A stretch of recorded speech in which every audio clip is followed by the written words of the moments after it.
हाँ देखिए, ये हम आपको सेंटेंसों का तीसरा वीडियो लाए हैं और पहले हमने आपको सिंपल प्रेजेंट सिंपल सेंटेंस पढ़ा दिए हैं, पास्ट सिंपल सेंटेंस पढ़ा दिए हैं।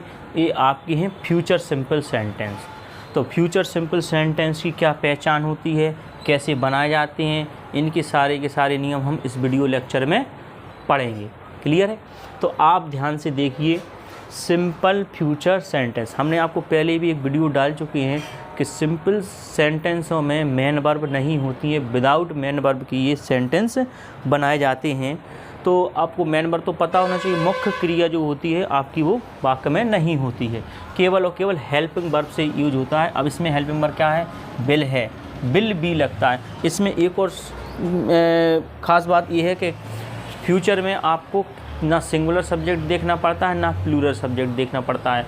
आपने प्रेजेंट सिंपल सेंटेंस में एज था, सिंगुलर के साथ लगता था, और आर था, प्लूरल सब्जेक्ट के साथ लगता था, आई के साथ एम लगता था। पास्ट में क्या था? सिंगुलर सब्जेक्ट के साथ आपका बाज आता था और प्लूरल सब्जेक्ट के साथ आपका क्या आता था?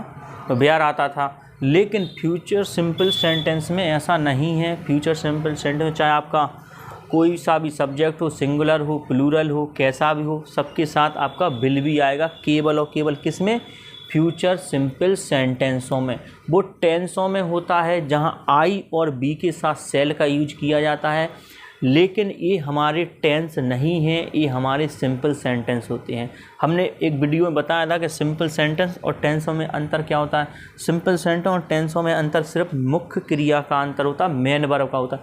जिस सेंटेंस में आपको मेन वर्ब मिलती है वो आपका टेंस का सेंटेंस कहलाएगा, जिसमें मुख्य क्रिया या मेन वर्ब नहीं मिलती है वो आपका सिंपल सेंटेंस कहलाएगा। ठीक है, चलिए तो देखते हैं हम simple future sentence. No main verb पहचान क्या होगी? वाक्य के अंत में गा है, गी है, गे है, माने कोई कार्य भविष्य में या किसी के बारे में। हमने बताया था कि सिंपल सेंटेंस में कर्ता के बारे में बताया जाता है, ना कि उसका कार्य बताया जाता है। तो यहाँ केवल फ्यूचर की बात होगी और कर्ता के बारे में बताया जाएगा। जैसे वह मेरा दोस्त होगा, अभी है नहीं, फ्यूचर की बात बता रहे हैं कि वह मेरा दोस्त होगा, मेरी मम्मी मेरे कमरे में होंगी, राम स्कूल में होगा और राहुल एक अच्छा गायक होगा। तो इस प्रकार के सेंटेंसों को बनाने के नियम जो हैं, हम एक सेंटेंस को कितनी प्रकार से बनाएंगे? 6 प्रकार से बनाएंगे। ये उसके स्ट्रक्चर होंगे। एफर्मेटिव जो होगा, नेगेटिव होगा, आपका सिंगल इंटेरोगेटिव बताया था, सिंगल इंटेरोगेटिव नेगेटिव होता है, ये डबल इंटेरोगेटिव होता है और ये डबल इंटेरोगेटिव नेगेटिव। ठीक है, तो आप चलिए इसको देखते हैं। तो मेरी मम्मी मेरे कमरे में होंगी। अगर आप घर पे नॉर्मली बोल रहे हैं कि मेरी मम्मी मेरे कमरे में होंगी, तो आप वहाँ यूज कर सकते हैं मॉम। अगर व्याकरण की दृष्टि से लिख रहे हैं तो आप इसमें मदर ही लिखना। तो हमने बताया था कि माई जो है वो अकेला नहीं आता, माई के साथ कुछ ना कुछ आता है, नाउन वगैरह उसमें जुड़ के आती। तो माई मदर होगा, माई पापा लिखे होंगे तो माई फादर होगा, माई सिस्टर, माई ब्रदर। तो इस प्रकार से माई चाहे आपका सब्जेक्ट में आए और चाहे ऑब्जेक्ट में आए, माई अकेला नहीं आता है, ध्यान रखना। तो माई के साथ क्या हो जाएगा? My mother, my mother. अब आप सब्जेक्ट के बाद क्या लगाएंगे? हेल्पिंग वर्ब लगाएंगे। तो क्या है? My mother will be in my room. तो देख लीजिए आप, सब्जेक्ट में भी आपका माई मदर आया और ऑब्जेक्ट में भी माई के साथ क्या आया? रूम आया है। आप इसका नेगेटिव बना लोगे। नेगेटिव है तो नेगेटिव में क्या होगा? विल और बी के बीच में नॉट लगता है, ध्यान रखना। तो क्या हो जाएगा?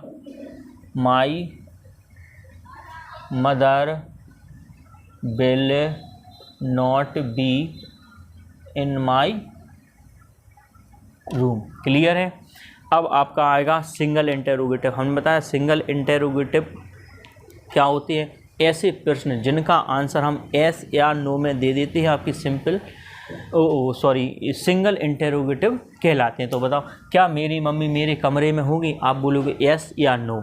एस या नो में आंसर दे रहे हैं तो क्या है आपका? Single interrogative. तो क्या मेरी, तो आप क्या से जब वाक्य शुरू होता है तो उसकी जो हेल्पिंग वर्ब होती है वो आगे आ जाती है। तो हेल्पिंग वर्ब आगे आएगी तो क्या होगा? विल आ गया। और आपका जो वाक्य है वो ज्यों का त्यों रहेगा। माई मदर है वो अपने स्थान पर रहेगा, माई मदर। फिर आपका विल तो आगे आ गया, क्या बचा है? B in my room. तो बी इन माई रूम। और अगर बाकी प्रश्न क्वेश्चन है तो क्वेश्चन साइन लगेगा पीछे। क्लियर है। आप फिर आ जाइए, इसका नेगेटिव बनेगा तो नेगेटिव में देख लीजिए कौन सा वाला, चौथा। तो सब्जेक्ट और बी के बीच में नॉट आ रहा, तो सब्जेक्ट कहाँ है हमारा, माई मदर, और बी कहाँ, इसके बीच में, तो इसके बीच में क्या लग जाएगा, नॉट लग जाएगा। तो क्या बोलेंगे हम, will my mother not be in my room. Clear है। फिर आपका पाँचवा और छठवां जो बनेगा 5th नंबर का, तो पहले WH वर्ड आएगा, WH उसकी हेल्पिंग वर्ब आएगी, सब्जेक्ट आएगा, बी और ऑब्जेक्ट। तो आप सबसे पहले इसमें ये देखना है कि इसमें आपको वो WH वर्ड क्या है। तो सबसे पहले WH वर्ड जो होते हैं वो बीच में मिलेंगे, बाकी के बीच में मिलेंगे आपको किसमें, डबल इंटेरोगेटिव सेंटेंसों में। तो डबल इंटेरोगेटिव सेंटेंस में इसमें कौन सा WH वर्ड है, क्यों। तो क्यों को इंग्लिश में क्या बोलते हैं, वाई, तो हम लगा देंगे वाई। अब आपका जो वाक्य है ना, जो तीसरे नंबर का, आप इसको लिख देंगे। तो तीसरे नंबर का वाक्य क्या कह रहा है, बिल। तो हेल्पिंग WH वर्ड के बाद क्या आ गया हमारा, हेल्पिंग वर्ब आएगी, तो क्या जाएगा, बिल आ गया। बिल के बाद हमारा क्या आएगा, सब्जेक्ट क्या है हमारा, माई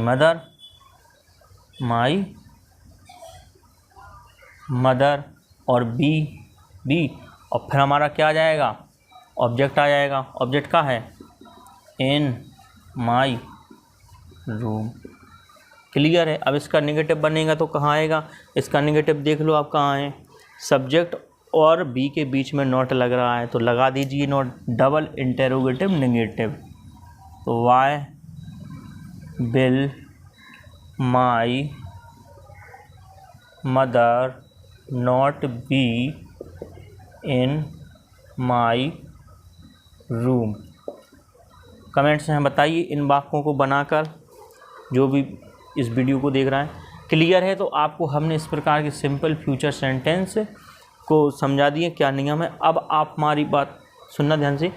अब हम अगला जो वीडियो लाएंगे वो आपको उसमें प्रैक्टिस लाएंगे, किसकी, सिंपल प्रेजेंट की, सिंपल पास्ट की और सिंपल फ्यूचर की प्रैक्टिस लाएंगे। प्रैक्टिस में हम आपको वाक्य बनवा दिखाएंगे, कौन सा वाक्य कैसे बनेगा, और उसमें ये भी आपको बताएंगे कि एट कहाँ लगता है, इन कहाँ लगता है, ऑन कहाँ लगता है।